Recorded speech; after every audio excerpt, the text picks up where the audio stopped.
SC వర్గీకరణపై supreme court తీర్పు మాదిగల చిరకాల పోరాటానికి ఫలితం.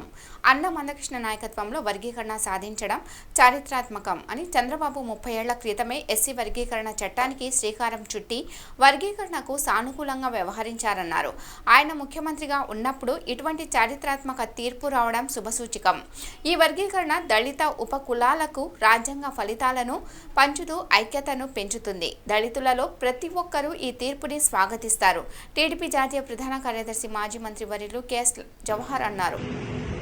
భారత అత్యున్నత న్యాయస్థానం సుప్రీంకోర్టు ఇచ్చినటువంటి వర్గీకరణ తీర్పును స్వాగతిస్తా ఉన్నాం. ఈరోజు చంద్రబాబు నాయుడు గారి నాయకత్వంలో ఆనాడు వర్గీకరణ బీజం పడినటువంటి పరిస్థితి.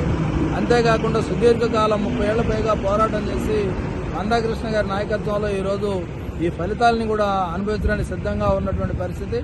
ఈరోజు భారతదేశానికి స్వతంత్రం వచ్చిన తర్వాత మొట్టమొదటిసారిగా మాదిగలకి అదేవిధంగా మాదిగ ఉపకులాలకి న్యాయం జరిగేటటువంటి రోజుగా దీన్ని భావించాలి.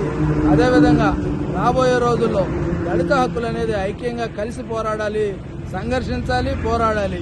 అదేవిధంగా ఐక్యత సంఘర్షణని దృష్టిలో పెట్టుకుని దళితులందరూ ఐక్యంగా ముందుకు వెళ్ళాలి. కేవలం వర్గీకరణ అనేది వాటాలే తప్ప ఈరోజు దళితుల ఐక్యతను ఏ విధంగా దెబ్బతీయనే విషయాన్ని కూడా అందరూ గుర్తుపెట్టుకుని ఐక్యంగా ముందుకు వెళ్లవలసిందిగా ప్రతి ఒక్కరిని కోరుతా ఉన్నాం. ఈ సందర్భంగా ఆ రోజు వర్గీకరణ చేసినటువంటి చంద్రబాబు నాయుడు గారు తిరిగి వర్గీకరణ చేసేటటువంటి అవకాశం ఆయన నాయకత్వంలో రావడం చాలా సంతోషం. దీన్ని స్వాగతిస్తా ఉన్నాం. యావత్ మాదిగ ఉపకులాల జాతులన్నీ కూడా ఈరోజు హర్షాతిరేకాలు ఆనందోత్సవాలు గడుపుకునేటటువంటి సందర్భంగా దీన్ని భావించాలని కోరుతా ఉన్నాం.